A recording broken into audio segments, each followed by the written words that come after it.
BFM Business et CB News présentent Hebdocom avec Marie Valogne. Bonjour à tous et bienvenue dans Hebdocom, votre rendez-vous du week-end. Ici, on décrypte l'actualité de la pub et la communication des marques. Aujourd'hui, nous recevons Guillaume Panot, le président de TBWA France. Nous reviendrons avec lui sur la fusion de TBWA Paris et Proximity. Les deux agences s'allient pour mieux répondre aux attentes des clients. Charlotte Bricard signe l'édito du jour. Peut-on encore dire le contrat de confiance quand on parle de Darty? Charlotte nous répond dans un instant. Et puis zoom sur le secteur de l'événementiel, toujours confronté aux difficultés en pleine crise du Covid. Comment ces acteurs traversent-ils le deuxième confinement? Hebdocom reçoit Cyril de Froissart, le président de l'événement. Voilà le sommaire, on démarre avec un tour de l'actu. BFM Business, Hebdocom, les news. Et comme chaque semaine, le rédacteur en chef de CB News, Frédéric Roy, est avec nous. Bonjour Frédéric. Bonjour Marie. Et Julien Rizzo de la rédaction de BFM Business. Bonjour Julien. Bonjour Marie. Alors Julien, au cœur de l'actu aujourd'hui, il y a bien sûr ce deuxième confinement. Le ton monte entre les commerçants et les plateformes en ligne. Et on en parle avec ce tacle d'Intermarché à Amazon. Oui, dans ces encarts publicitaires dans la presse, l'enseigne de la grande distribution cible le géant américain. Intitulé « Désolé Amazon », l'enseigne montre qu'elle peut vendre des biens culturels même en ce moment, avec le lancement de son Drive solidaire, un nouveau service en soutien aux libraires puisqu'ils pourront dès lundi être référencés gratuitement dans un espace dédié dans l'application mobile d'Intermarché. Et sorry Jeff, comme dit l'enseigne, puisque son service devrait être aussi déployé pour aider les autres commerces de proximité qui sont actuellement encore fermés. Alors autre coup de com' lié au confinement, celui de Burger King qui cette fois-ci ne tacle pas McDo. Oui, c'est étonnant, mais Marie, c'est quand même tout l'inverse. Si souvent Burger King se joue des publicités de son concurrent, et bien ce week-end, l'enseigne signe une trêve à travers une communication dans le JDD. La chaîne de restauration rapide invite les Français à commander chez son concurrent direct, donc McDonald's, pendant le confinement, mais aussi chez KFC, Quick ou encore Subway. On n'aurait jamais pensé vous demander ça un jour, mais aujourd'hui, les restaurants qui emploient des milliers de salariés ont aussi besoin de votre soutien, rappelle Burger King. Une démarche surprenante et solidaire réalisée avec l'agence Buzzman. Et puis Julien, on a des publicités qui tombent à pic en ce moment, comme celle de Monoprix. Oui, l'enseigne lance un nouveau service de livraison nommé Monoprix Plus. Alors avec celui-ci, les Français pourront désormais se faire livrer en 1 heure, même le dimanche, et ils pourront aussi modifier une commande et la livraison jusqu'à la veille. Et un lancement accompagné de 4 clips humoristiques signés DDB Paris, comme ce film titré Les Urbains qui se moque gentiment des Parisiens. Je vous laisse le découvrir. Non mais ça, maintenant le créneau c'est 1 heure pour se faire livrer quoi. Ouais, ça change tout. C'est sûr. Avant c'était une matinée, les gars ils appelaient ça une fourchette quoi. Non les gars, c'est une fourche. Ouais, c'est vrai. Parce que moi, c'est quoi une fourche déjà? Bah, t'es sérieux? Bah, c'est une fourchette, mais pour les champs. C'est plus grand. C'est quand même une fourche. Tu vois? Ouais. Tu vois? Ok. Ouais. Enfin, c'est gênant d'être parisien à ce point-là, non? Bah, sympa pour les Parisiens. Allez, pour terminer, vous avez voulu comparer deux publicités. L'une nous dit ce que doit être une femme aujourd'hui et l'autre ce que doit être un homme. Oui, l'une est de Sarenza, l'autre de Jules. La première énumère toutes les attentes de la société envers la femme. Elle doit être à la fois forte, douce, rock'n'roll, sexy, compétitive, sans oublier de gérer les enfants mais aussi leur carrière. Dans un film réalisé avec l'agence Interruption, la marque mélange des images de ses précédentes campagnes et délivre ses valeurs, sa vision et ses engagements pour la femme, une véritable ode à la jante féminine à l'occasion des 15 ans de Sarenza. Bon alors ça fait quand même beaucoup de qualités à rassembler. Du côté des hommes, ça donne quoi Julien? Jules déconstruit les stéréotypes imposés aux hommes. Un par un, la publicité signée par l'agence Air Bruxelles du réseau McCann détourne les dictats de la masculinité. Par exemple, on dit qu'un homme doit être capable de prendre de grandes décisions. Et bien là, sur le ton de l'humour, on voit dans la publicité un jeune en pleine hésitation pour choisir sa pizza. Le film finit par montrer qu'être un homme aujourd'hui, c'est porter le progrès, comme en portant les vêtements durables et respectueux de l'environnement de la marque. Merci Julien Rizzo. Alors Frédéric, vous pensiez que Julien vous avait dépouillé cette semaine, qu'il avait parlé de toutes les campagnes dont il fallait parler. Mais non, vous n'avez votre dernier mot. C'est quoi? Alors c'est Ubisoft, c'est ça? C'est Ubisoft, oui. C'est une campagne, il fallait bien que je trouve quelque chose, mais en l'occurrence, c'est pas un dernier choix. C'est une très bonne campagne signée par DDB Paris pour Ubisoft pour le dernier volet de Assassin's Creed. ça s'appelle Assassin's Creed Valhalla. Je suis pas sûr de la prononciation. En tout cas, c'est une histoire de viking.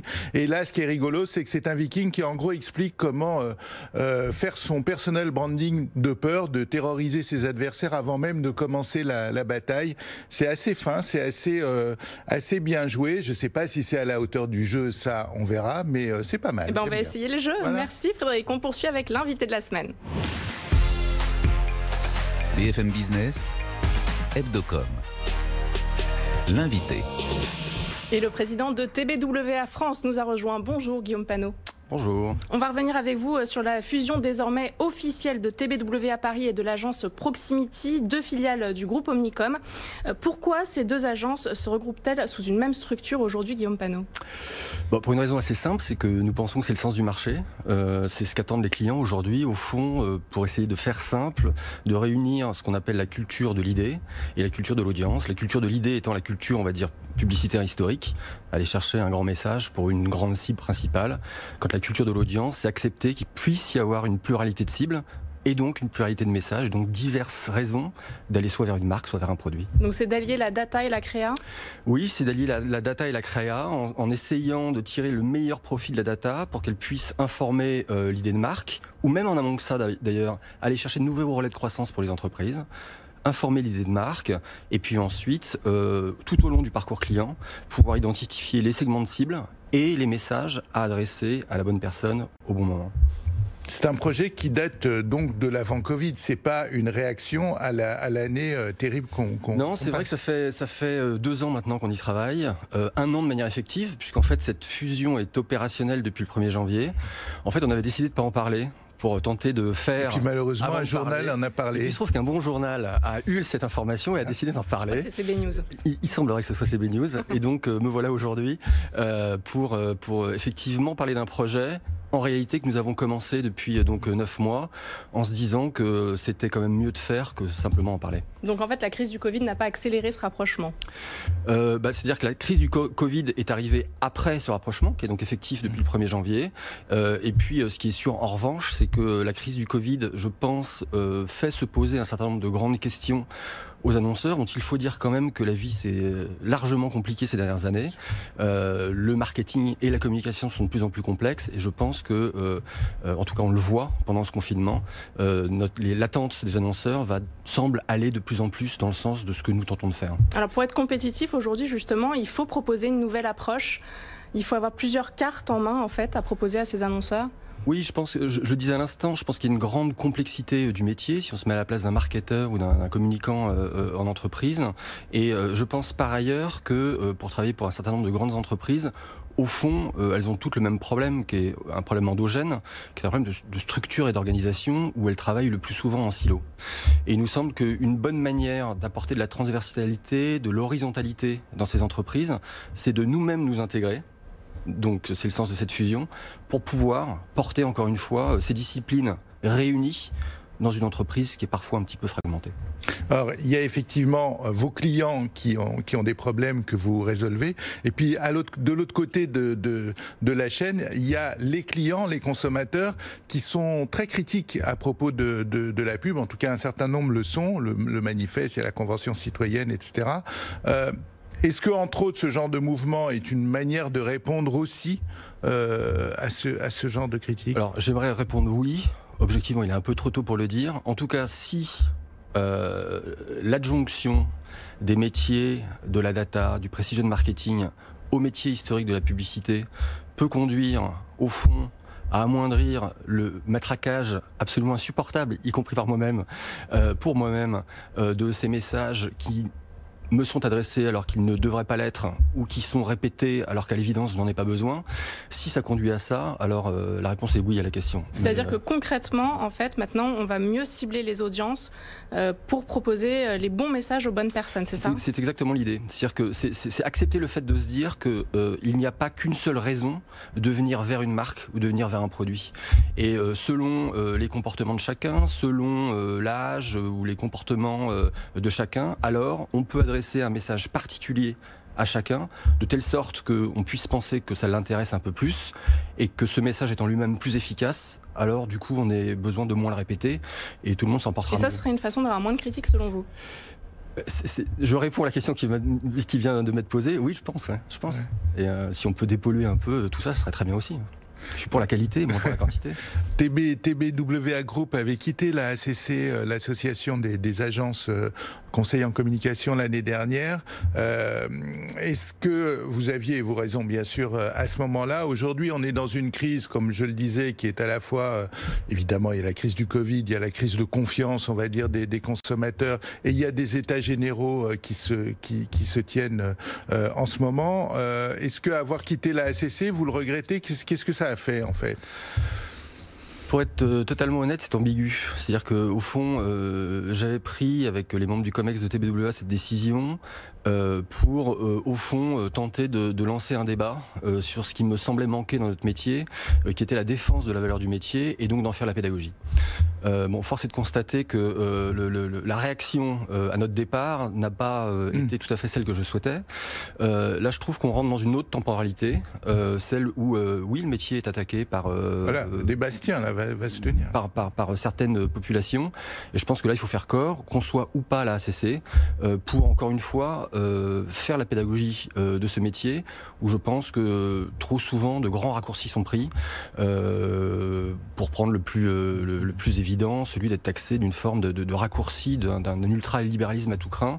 Je pense qu'il y a une force transformative dans nos métiers qui est très importante dans l'époque qui elle-même est en train de se transformer.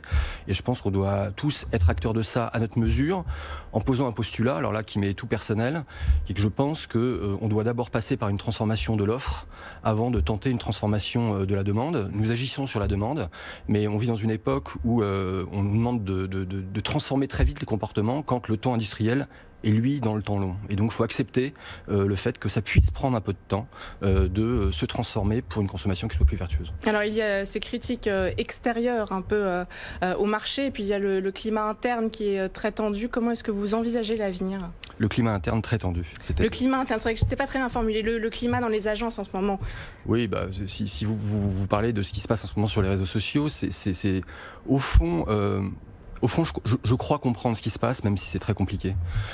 Pour dire les choses simplement, je comprends le fait que quand on soit dans une agence, qu'on soit une jeune femme, et que on n'ait que comme seul recours les réseaux sociaux pour pouvoir exprimer sa souffrance, alors je comprends ce qui est en train de se passer.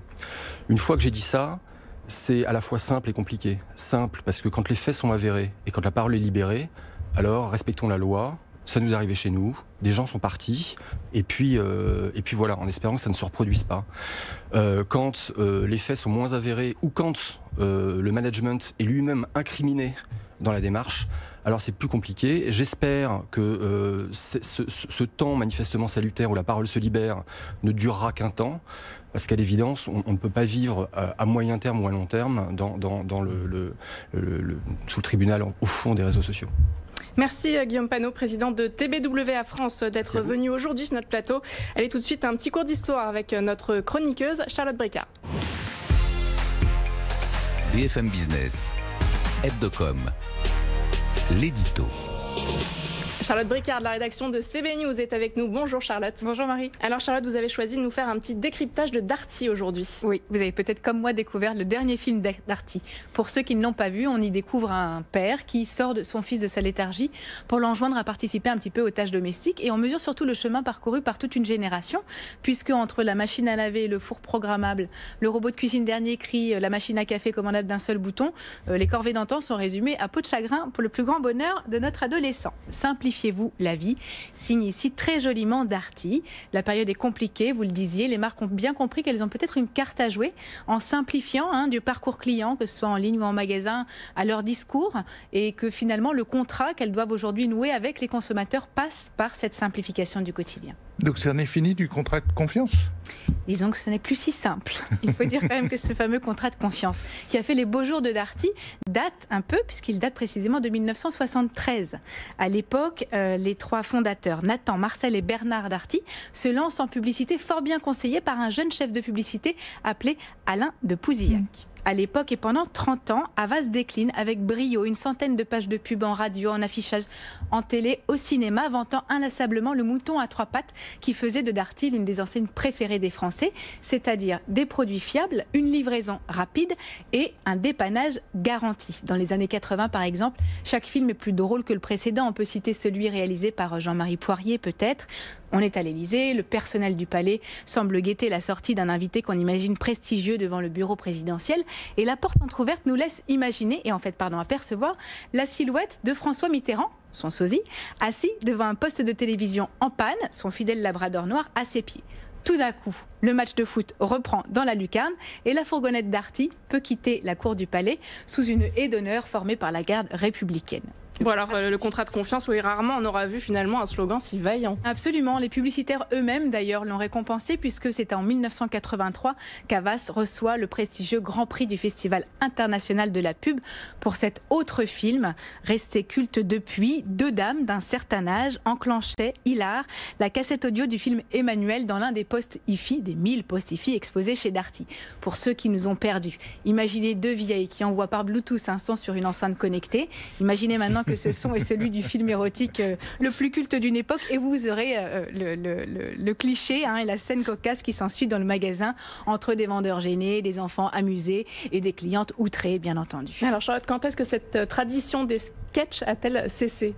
En 1989, la direction marketing décide d'allouer son budget au sponsoring de la météo en se disant que c'est le seul programme télé que les gens ne vont pas zapper et il était en effet forcé de constater qu'une génération entière a été bercée par la fourgonnette bleue qui faisait la pluie et le beau temps, moi notamment. Un temps que les moins de 20 ans ne peuvent pas connaître. Non, mais eux ils ont des appareils de cuisine qui font des bœufs stroganoff tout seuls.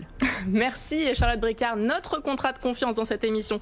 Allez, retour à l'actu et aux conséquences de ce deuxième confinement sur le secteur de l'événementiel.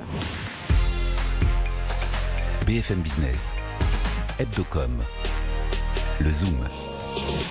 Le nouveau président de l'association L'événement nous a rejoint, Cyril de Froissart. Bonjour. Bonjour Marie. Alors pour rappel, L'événement fédère 80 agences de communication événementielle. Aujourd'hui, ces agences elles sont dans une situation difficile avec la crise. Des mesures de soutien avaient été annoncées lors du premier confinement en leur faveur. Aujourd'hui, d'un point de vue médiatique, on parle beaucoup des petits commerçants, on parle des libraires. Comment le secteur de l'événementiel traverse-t-il ce deuxième confinement ? Eh bien, je vais être très direct avec vous, difficilement puisque ça fait maintenant 7 mois que nos activités sont pratiquement paralysées, 7 mois que nous ne travaillons pratiquement plus. Il faut savoir que depuis le mois de mars, 90% des événements qui étaient programmés jusqu'à fin décembre ont été annulés ou reportés puis annulés, et seule qu'une petite partie infime des événements qui devaient se tenir ont pu se tenir. Souvent de manière différente, souvent à travers des dispositifs en distanciel. Voilà, donc le secteur est durablement impacté et très fortement impacté aujourd'hui. Cette crise, elle fait que le monde entier s'est converti ou a accéléré vers le digital. C'est aussi vrai pour vous. On dit que c'est un accélérateur formidable. Concrètement, est-ce que ça permet à certaines des entreprises de s'en sortir ? Alors, le digital est une réponse. Okay. Ce qu'il faut savoir, c'est qu'aujourd'hui, nous sommes obligés d'apprendre à vivre avec cette épidémie. Nous sommes contraints à ça.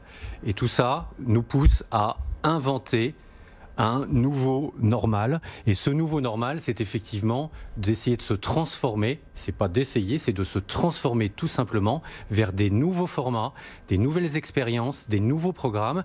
Et les outils digitaux, les outils numériques qui existent aujourd'hui nous permettent effectivement d'accéder à un champ des possibles qui est absolument infini. Alors comment faites-vous pour convaincre vos clients, pour leur dire qu'un événement virtuel, il peut être aussi bien réussi qu'un événement présentiel où il y a du monde, où on se rencontre ? Eh bien, tout simplement en lui expliquant qu'il ne faut pas faire comme beaucoup le font aujourd'hui, c'est-à-dire qu'on se rend compte qu'aujourd'hui il y a une ubérisation de la prise de parole et que finalement les événements ou ces prises de parole distancielles qui sont réalisées sont finalement des prises de parole sans grand intérêt, sans effet particulier et sans contenu pertinent. Donc nous, notre mission, c'est de les accompagner pour leur expliquer qu'en conjuguant l'expertise événementielle, notre expertise en matière de communication live, en la conjuguant avec les techniques numériques qui existent aujourd'hui, on peut faire des choses qui sont particulièrement engageantes et particulièrement pertinentes. Et c'est ce à quoi nous nous employons depuis plusieurs semaines. Ça veut dire mettre des moyens, faire du spectacle quand même,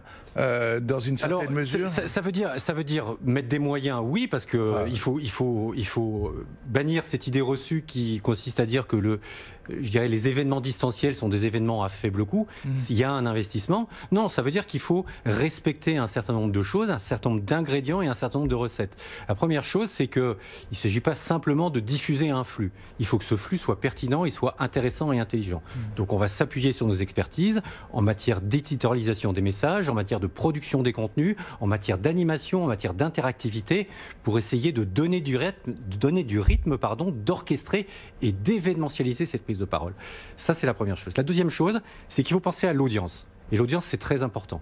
Puisque l'audience, aujourd'hui, elle réagit différemment. Il y a des repères de temporalité, des repères d'espace, des repères de la relation aux autres qui sont complètement différents. Et on a obligation, effectivement, de s'intéresser à l'audience pour pouvoir faire des opérations qui touchent directement et de manière pertinente les cibles que nous visons. Alors, lors du premier confinement, les marques hésitaient un peu à prendre la parole.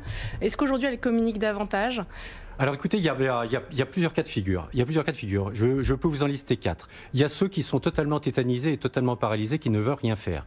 Ceux qui ont espéré pendant des mois et des mois que le monde d'après allait revenir très rapidement. Donc ceux-là, on ne compte pas trop sur eux. Il y a ceux qui nous posent beaucoup de questions, qui s'interrogent, parce qu'ils savent très bien qu'aujourd'hui, ils sont nécessités à prendre la parole. Il faut absolument rompre le silence aujourd'hui, mais qui ne sont pas encore prêts à basculer totalement. Et puis, il y a ceux dont je parlais précédemment, qui sont ceux qui font des choses, mais qui font des choses sans vraiment se donner les moyens. Et puis, il y a la dernière catégorie, c'est ceux qui font tête baissée et qui ont bien compris qu'aujourd'hui, il y avait une vraie possibilité à pouvoir développer des dispositifs, des environnements, des plateformes, des événements qui peuvent effectivement avoir, je dirais, un rayonnement, une résonance très impactante pour leurs différents publics. Alors, il y aura un monde d'après, on est tous accrochés à ça. On s'y prépare. Voilà, mais justement, il y aura un avant pour le coup, dans l'événementiel, un avant, un après. Ce que je veux dire, c'est que les événements de demain, quand on pourra enfin se retrouver, ils retiendront quelque chose de cette période ? Écoutez, dès le mois de mars, on s'est dit qu'il fallait se remettre en question très rapidement. Dès le mois de mars, on a pour beaucoup lancé une profonde transformation. Aujourd'hui, c'est ce que je vous disais tout à l'heure, il faut qu'on apprenne à vivre avec cette épidémie.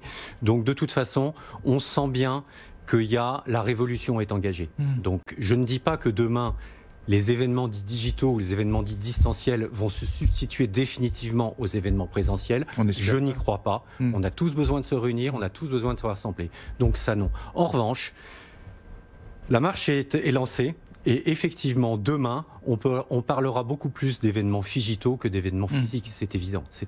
Et est-ce que les agences ont de la visibilité sur 2021 en ce moment ? Et non, c'est la grosse difficulté et c'est ce qui nous perturbe énormément aujourd'hui. C'est-à-dire que nous avons eu un peu de visibilité sur 2020, malgré les mauvais chiffres que je vous ai annoncés tout à l'heure. Nous avons été accompagnés par le gouvernement qui nous a accordé un certain nombre aides qui courent jusqu'au mois de décembre prochain. Mais maintenant, nous n'avons aucune visibilité sur 2021 et c'est ce qui nous inquiète. Ça nous inquiète pour deux raisons. C'est qu'aujourd'hui, personne ne sait quand cette crise, cette seconde vague va se terminer, alors même qu'on nous prédit déjà une troisième vague. Et la deuxième chose, c'est que tout le monde sait qu'un événement, ça ne se programme pas du jour au lendemain. Donc entre le moment où la crise va s'arrêter, le confinement va s'arrêter, et le moment où nos activités vont réellement reprendre, il va se passer un délai de 2 ou 3 mois. C'est-à-dire que vous ne pouvez pas préparer dès maintenant en fait les événements. Alors nous préparons des choses, mais vous savez, psychologiquement, les clients sont impactés par ces mesures. Les clients sont impactés. Couvre-feu, recouvre-feu, couvrement, recouvrement.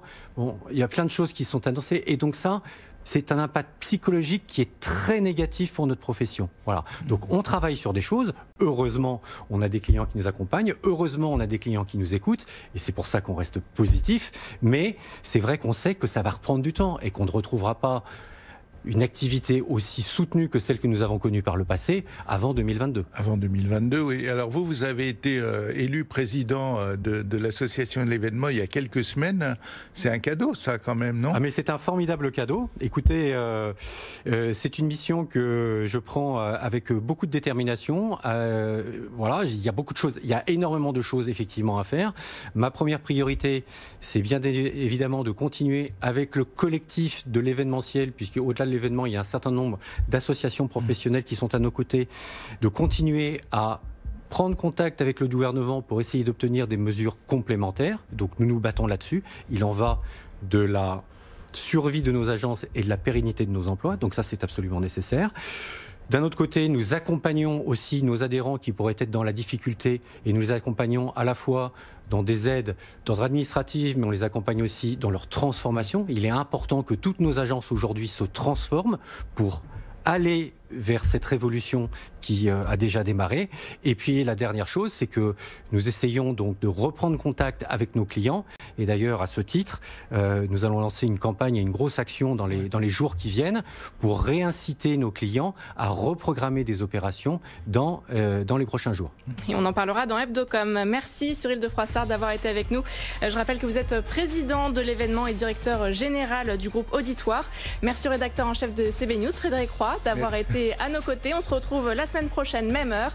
À très vite sur BFM Business. Merci. Tout ce qu'il faut savoir sur les marques et leur stratégie de communication. Hebdocom sur BFM Business.